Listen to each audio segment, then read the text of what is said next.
Hello dear student, Ranthumma Children Academy के online class में आपका स्वागत है।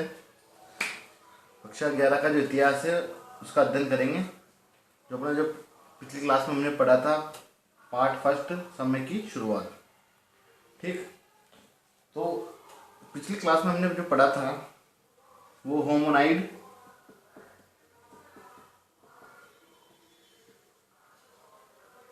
होमोनिड और ऑस्ट्रेलोपिथिकस।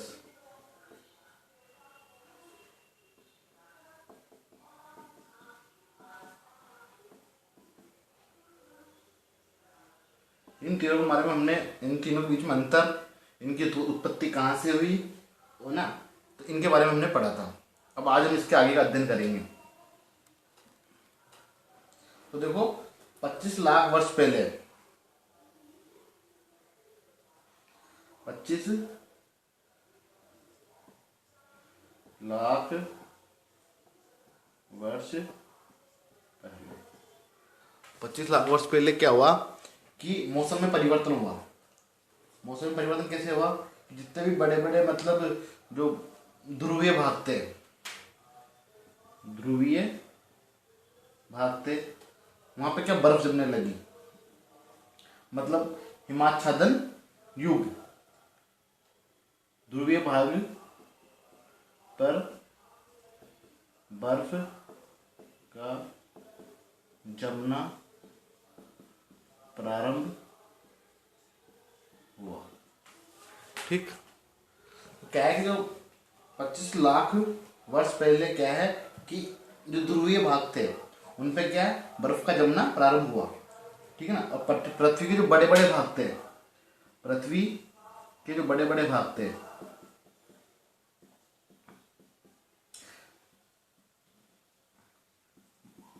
बर्फ से ढक गए।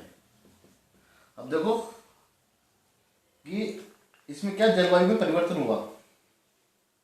ठीक है, अब जलवायु में परिवर्तन होगा तो वहां की जो वनस्पति है उसमें भी क्या होगा, परिवर्तन होगा। तापमान और वर्षा की कमी। आज सबसे ज्यादा वन कहाँ पाए जाते हैं? जहाँ पे मतलब वर्षा अधिक होती है। ठीक है, और वहां का तापमान उष्ण कटिबंधीय होता है। लेकिन क्या, तापमान और वर्षा में कमी के कारण, तापमान और वर्षा में कमी के कारण क्या हुआ कि जंगल कम हो गए। मतलब क्या हुआ, जंगल कम हो गए। ठीक है, तो घास के मैदानों का क्षेत्रफल क्या हो गया, बढ़ गया।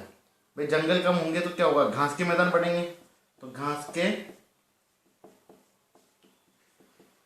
मैदानों का क्षेत्रफल बढ़ गया। तो देखो 25 लाख वर्ष पहले क्या, ध्रुवीय हिमाच्छादन मतलब हिमयुग, हिमयुग का क्या हुआ, प्रारंभ हुआ। इसमें क्या है कि जब बर्फ जमने लग गई तो मतलब तापमान और वर्षा की कमी होने लगी। उससे क्या वन कम हो गए, जंगल कम हो गए, पेड़ पौधे उगना बंद हो गए। तो उससे किसका निर्माण हुआ, घास के मैदानों का निर्माण हुआ। तो जिसके परिणाम स्वरूप क्या हुआ कि जो अपने प्रजाति पड़ी थी ऑस्ट्रेलोपिथिकस, ये क्या थी, जंगल में रहने की आदि थी।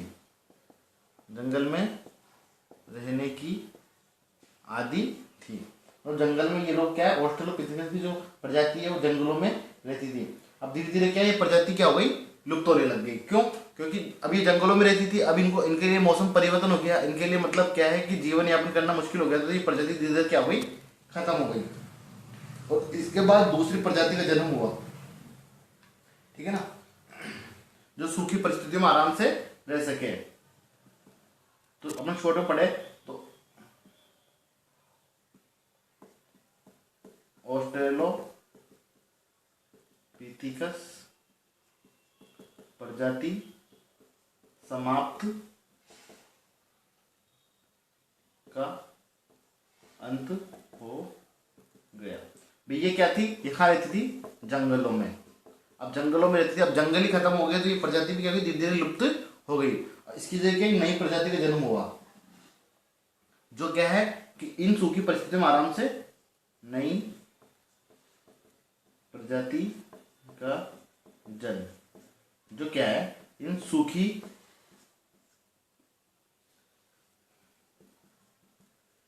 परिस्थिति में आराम से रह सके। ठीक भाई, क्या है ऑस्ट्रेलोपिथेकस जो प्रजाति थी इसका क्या हो गया, अंत हो गया, क्योंकि जंगलों में रहते थे। अब जब हिमयुग प्रारंभ हुआ, हिमयुग प्रारंभ हुआ तो क्या हुआ कि जो ये प्रजाति ऑस्ट्रेलोपिथेकस धीरे धीरे नष्ट हो गई, और इसके अलावा नई प्रजाति जन्म हुआ जो सूखी परिस्थितियों में आराम से रह सके। ठीक है ना। अब इसमें कौन शामिल थे, जो होमो, जो हमने पढ़ा था, इसके प्रतिनिधि होमो, इसके वंशज, ठीक है ना, होमो के वंशज इसमें क्या थे, शामिल थे। ठीक, तो इस प्रजाति में क्या थे, होमो के जो वंशज थे वो क्या थे, शामिल थे। अब होमो के बारे में पढ़ेंगे हम, होमो क्या है, होमो का अर्थ क्या होता है। अब देखो होमो, ठीक, तो होमो क्या है कि होमो एक, अब देखो आप, लैटिन भाषा का शब्द है, इसका अर्थ है पुरुष और स्त्री।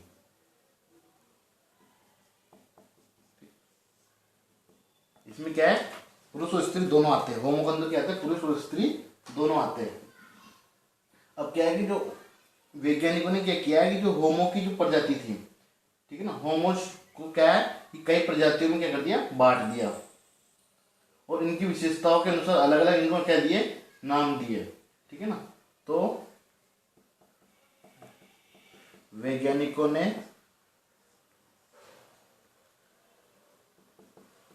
होमो को अलग अलग प्रजातियों में विभाजित किया। आगे बात समझ में भाई, क्या है कि ऑस्ट्रेलोपिथेकस, अब एक बार रिपीट करते हैं, ऑस्ट्रेलोपिथेकस थी वो जंगलों में रहने की आदि थी।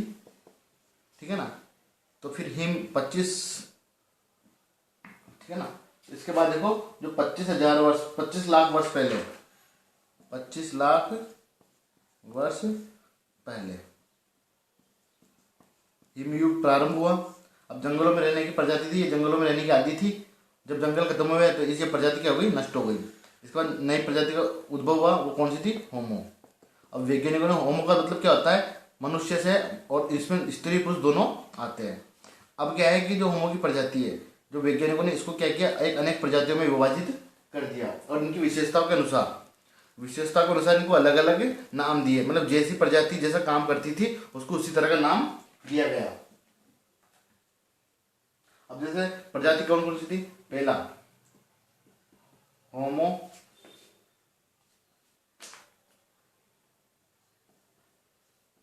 हेबिलिस, पहली प्रजाति कौन सी थी, होमो हेबिलिस। दूसरी देखें तो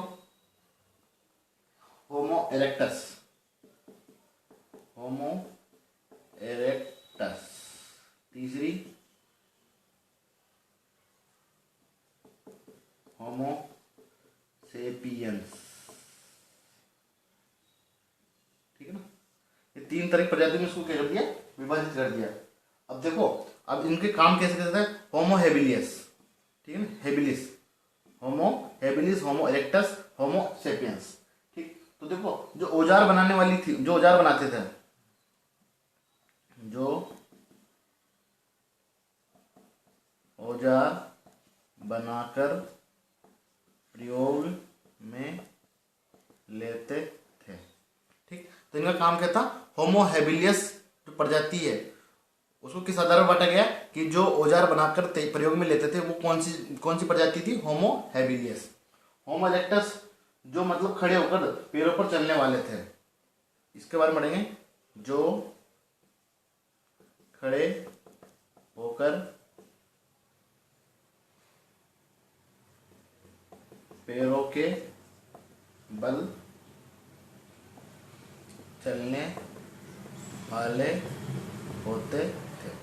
ठीक है, तो होमो हेबिलिस का मतलब जो औजार बनाकर प्रयोग में लेते थे। होमो इरेक्टस मतलब जो खड़े होकर पैरों के बल चलने वाले होते थे। तो इस तरह की दो प्रजाति तो ये हो गई। इसके अलावा देखो होमो सेपियंस। होमो सेपियंस का मतलब होता कि चिंतनशील मानव। चिंतनशील मानव मतलब जो आधुनिक मानव है आज का। अभी आधुनिक मानव है, जो आज का मानव है, जैसे हम लोग हैं, वो किस प्रजाति में आते हैं? होमो सेपियंस। मतलब हमारे पास क्या सोचने समझने की शक्ति है, हमारा दिमाग इन दोनों प्रजातियों से तेज है।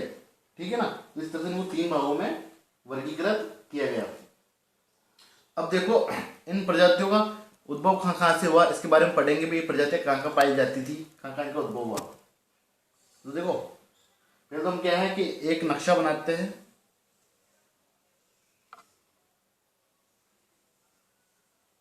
ये है अपना अफ्रीका महाद्वीप का नक्शा।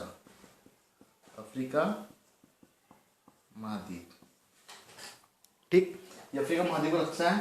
तो ये जो एरिया है यहाँ पर, ये है मोरक्को। ठीक, मोरक्को देश। इसके अलावा ये है इथोपिया। ये है इथोपिया। ठीक, इसके अलावा देखो ये है तंजानिया। ठीक, अब देखो इथोपिया और तंजानिया, और ये कौन सा देश, कौन सा महाद्वीप है? अफ्रीका महाद्वीप है। तो देखो होमो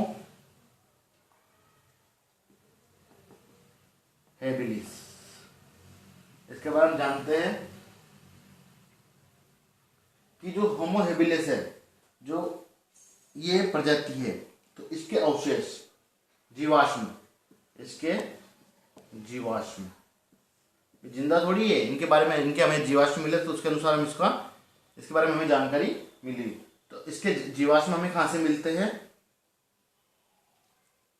जो इथोपिया है, इथोपिया, तो इसका एक शहर है ओमो शहर।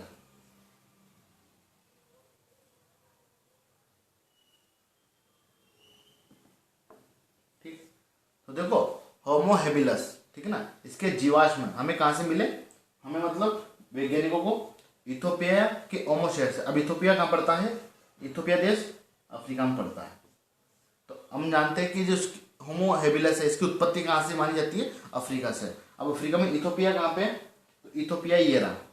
ठीक, अब इसको मैप में बताऊं मैं आपको। तो देखो जो ये रहा इथोपिया। ठीक, वैसे मैंने आपको मैप बना के बताया। इथोपिया के जो होमो शहर है, सॉरी ओमो जो शहर है, वहां पे क्या है? होमो हेबिलिस जीवाश्म की हमें क्या मिली? हमें क्या मिले? जीवाश्म, होमो हेबिलिस के जीवाश्म मिले। तो देखिए होमो हेबिलिस का जो जीवाश्म हमें कहाँ से मिला? अफ्रीका जो महाद्वीप है उसके इथोपिया जो देश है उसके ओमो शहर में हमें इसके जीवाश्म मिले। अब इसके बाद जैसे एक प्रजाति और है कि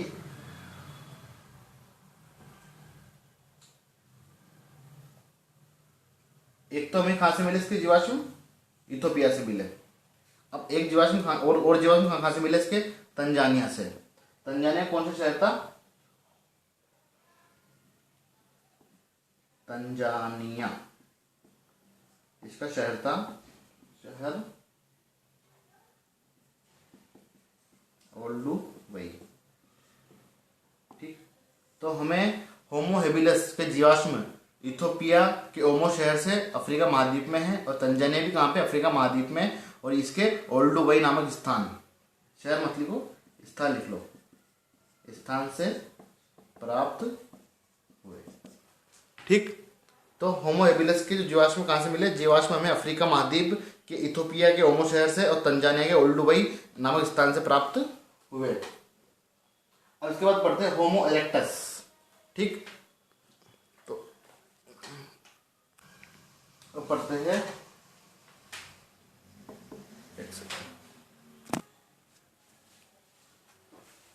अब पढ़ते हैं होमो इरेक्टस। ठीक है, ये कहाँ पढ़ते हैं भाई, ये इसके जो हमें जीवाश्म हैं, जीवाश्म ये कहाँ कहाँ से मिले। पहला तो कूबीफोरा, कूबीफोरा। दूसरा पश्चिमी तुर्काना। तीसरा केन्या, ये पड़ता है अफ्रीका में। इसके अलावा जो मोड़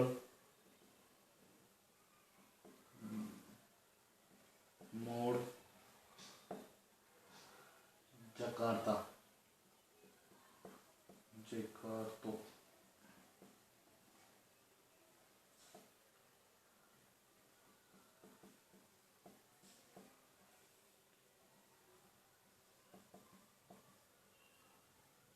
जाओ, ठीक। तो देखो ये पड़ता है एशिया में, ठीक। तो देखो जो होमो इरेक्टस है इसके जीवाश्म हमें अफ्रीका के साथ साथ कहाँ भी मिले, एशिया महाद्वीप में भी मिले, ठीक है ना। जो होमो इरेक्टस है इसके जीवाश्म हमें अफ्रीका के अलावा कहाँ से मिले, एशिया से भी मिले। और स्थल कूबीफोरा, पश्चिमी तुर्काना, केन्या, मोड़, संगीरा और जावा, इन स्थानों से हमें जो होमो इरेक्टस है इसके क्या मिले, अवशेष जीवाश्म मिले। अब देखो जो जीवाश्म अफ्रीका में पाए गए,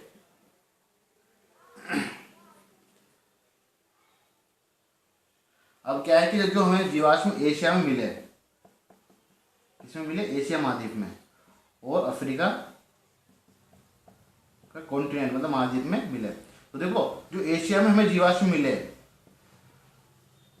वो अफ्रीका महाद्वीप में पाए गए जीवाश्मों से बिल्कुल मतलब चेंज थे, चेंज, ठीक है।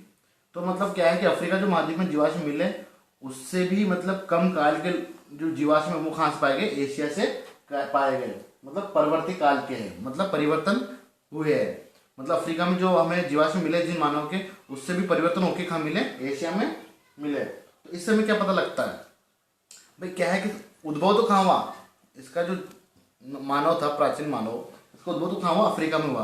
अब एशिया में मिले इसका मतलब परिवर्तन कहाँ पे हुआ, एशिया में हुआ, क्योंकि एशिया में वही जलवायु को लेके, मौसम को लेके वहाँ क्या, ठीक है ना, वहाँ के मतलब मौसम वगैरह को लेके, जलवायु को लेके उसमें परिवर्तन आ गए, जंगलों को लेके। अब अफ्रीका तो क्या, अफ्रीका तो सूखा प्रदेश था, ठीक है ना, घास वाले मैदान थे वहां पे। अब देखो अब इससे क्या पता लगता है कि होमोनिड, होमो सबसे पहली प्रजाति थी अपने पढ़ी थी, होमोनिड का जो उत्पत्ति वो भी कहाँ हुई, अफ्रीका में हुई है। अब ये होमोनिड क्या, अफ्रीका से चलकर, अफ्रीका से चलकर कहाँ पे निकली है, दक्षिण और उत्तरी अफ्रीका, दक्षिण और उत्तरी अफ्रीका निकली, ठीक है ना। दक्षिण और उत्तरी अफ्रीका निकलने के बाद ये फिर कहाँ गई, दक्षिण और पूर्वोत्तर एशिया में चली गई। एक सेकंड,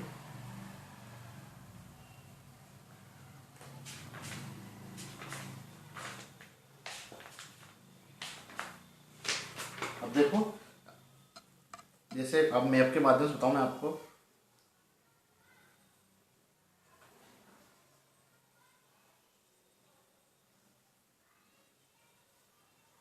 ये अपना अफ्रीका महाद्वीप, और इसके अलावा ये जो पार्ट है ये कौन से महाद्वीप का है, एशिया महाद्वीप का। अब दिशा को देखें तो ये उत्तर, ये दक्षिण, ये पूर्व और ये पश्चिम, ठीक है ना, ये चार दिशा है। अब देखो मैंने क्या बताया आपको, होमोनिड उद्भव कहाँ हुआ, एक तो अफ्रीका में, कहाँ पे हुआ इसका होमोनिड का उद्भव, ये होमोनिड, ठीक। अब मैंने क्या बताया कि होमोनिड जब होमो इरेक्टस हमें की प्रजाति मिली वो कहाँ पे मिली, हमें अफ्रीका में मिली और एशिया में, एशिया महाद्वीप देखते हो, एशिया, ठीक है ना, अफ्रीका में मिली और एशिया में भी मिली। लेकिन अफ्रीका में जो हमें जीवाश्म मिले वो जब एशिया की जीवाश्म से कंपेयर किए गए तो मतलब एशिया की जीवाश्म इससे कम उम्र के थे और चेंज था, उनमें क्या बदलाव था, ठीक है ना। तो बदलाव जलवायु को लेके भी आ सकता है, ठीक है ना, और एरिया को लेके, क्षेत्र को लेके भी आ सकता है। तो हम इससे हमें क्या पता लगता है कि जो होमोनिड का उद्भव तो कहाँ से हुआ था, अफ्रीका से हुआ था, लेकिन अफ्रीका से चलकर ये जो प्रजाति कहाँ पे गई, दक्षिण और उत्तरी अफ्रीका में गई। मतलब ये उत्तरी, ये तो हो गया उत्तरी अफ्रीका, ये क्या हो गया उत्तरी अफ्रीका, और ये हो गया दक्षिणी अफ्रीका, ठीक। अब फिर यहाँ से फिर आगे चल के कहाँ गई वो, दक्षिण और पूर्व एशिया में। मतलब ये दक्षिण एशिया हो गया भाई, एशिया में इसको नीचे की साइड देखेंगे तो दक्षिण एशिया, और पूर्वी एशिया मतलब पूर्व भाग कौन सा, ये वाला। तो जितने भी पूर्वी एशिया वाले भाग है, पूर्वी एशिया वाले देश है, वहां पे ये पूर्वी एशिया, ठीक है ना। तो मतलब कुल मिला के पूर्वी एशिया में कौन कौन से देश आ गए, ये जावा, सुमात्रा, जो हम पढ़े थे अभी, वो कहाँ पे आ गए, पूर्वी एशिया में आ गए। तो मतलब क्या है कि इससे हम एक कल्पना कर सकते हैं, मतलब इससे ये माना जाता है, संभव है कि होमोनिडी जो पूर्वी अफ्रीका से चलकर ये कहाँ गई, दक्षिण व उत्तरी अफ्रीका तथा दक्षिण व पूर्वोत्तर एशिया, और शायद यूरोप में भी 20 से 15 लाख वर्ष पहले गए थे। अब ये हो गया एशिया, ये हो गया होमोनिड मतलब अफ्रीका, और ये वाला पार्ट कहलाता है मैप के माध्यम से, हो गया यूरोप।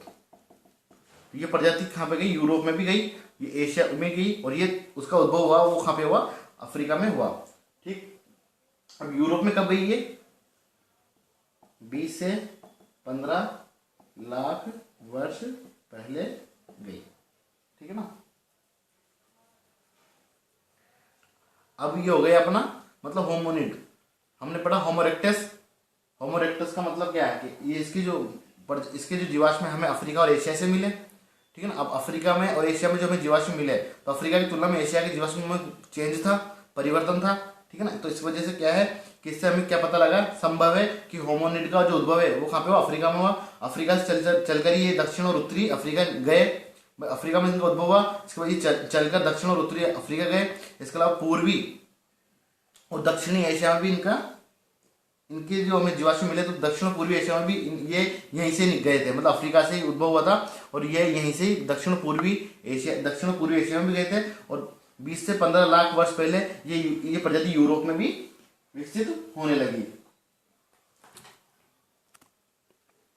अब आगे बढ़ते हैं हम कि जीवाश्मों का जो नामकरण है, जीवाश्मों का नामकरण है उनके स्थान के आधार पर रखा गया है। जैसे जर्मन में हाइडेलबर्ग नामक स्थान पर जीवाश्म मिले, जर्मन के हाइडेलबर्ग नामक स्थान पर जीवाश्म मिले, तो वहां के जो निकले हुए जीवाश्म, तो उनका नाम क्या रखा, होमो हाइडेलबर्गेसिस रखा गया।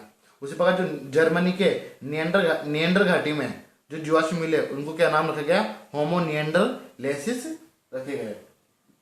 और देखो ये दोनों जो प्रजाति है,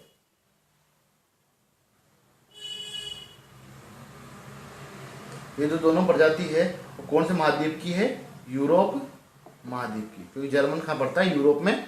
जर्मन जो देश है वो यूरोप महाद्वीप में पड़ता है। तो दोनों प्रजाति कहाँ के जीवाश्म कहाँ से मिले, यूरोप से मिले। अब देखो जो हाइडेलबर्ग है, होमो हाइडेलबर्ग, ठीक। तो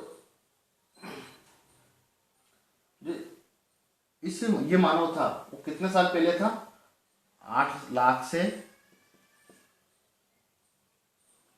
इसकी उत्पत्ति कितने साल पहले थी, 8 लाख से 1 लाख वर्ष पूर्व, ठीक।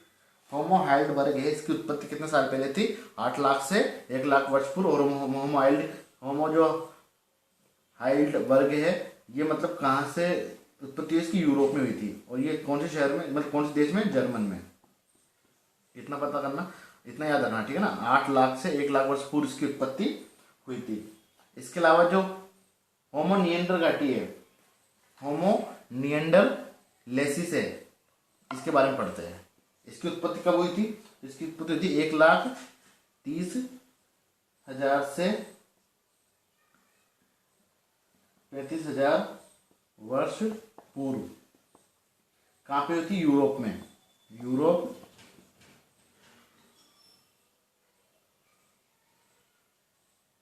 व मध्य एशिया में ये इनकी उत्पत्ति हुई थी। ठीक है ना।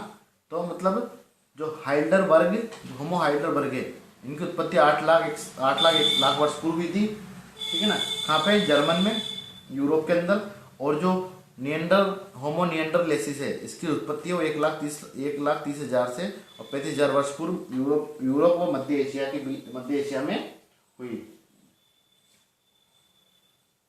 और जो ये प्रजाति है, ठीक है, ये जो प्रजाति है जो इनका अंत है, मतलब विलुप्त, तो ये प्रजाति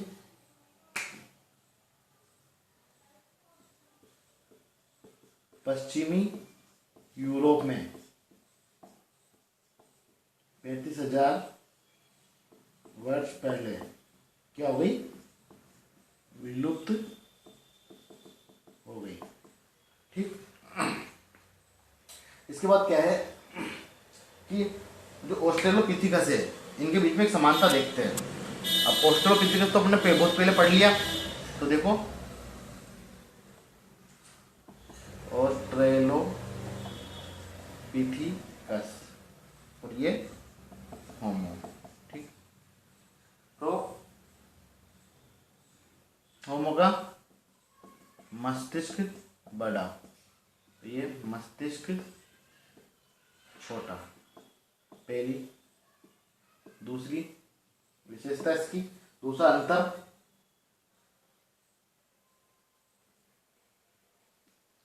जबड़े बाहर ज्यादा। ठीक है ना। जैसे चिंपांजी वगैरह देखा आपने, बंदर, तो उसकी तरह। और अपने जो मनुष्य, ये होमो क्या था, ये मनुष्य, अपने मनुष्य की तरह थे, तो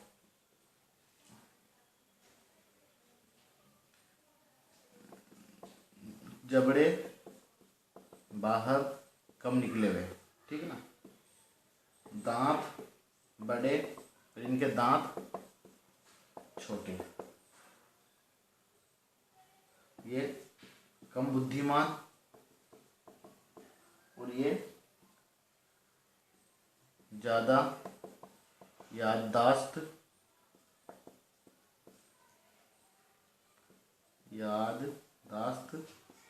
व बुद्धिमान। अब इनमें क्या है, इन दोनों में क्या भिन्नता है कि दांत भी इनके छोटे थे, इनके बड़े थे। ये कम बुद्धिमान थे, ज्यादा बुद्धिमान थे। इनके जबड़े बाहर ज्यादा थे, इनके जबड़े कम बाहर थे। तो इन दोनों में क्या है, क्या अंतर हुआ? इन दोनों को जबड़े और दांतों में परिवर्तन हुआ। जबड़ों व दांतों में परिवर्तन हुआ। जब इनमें परिवर्तन हुआ तो इनके खान पान में भी क्या हुई?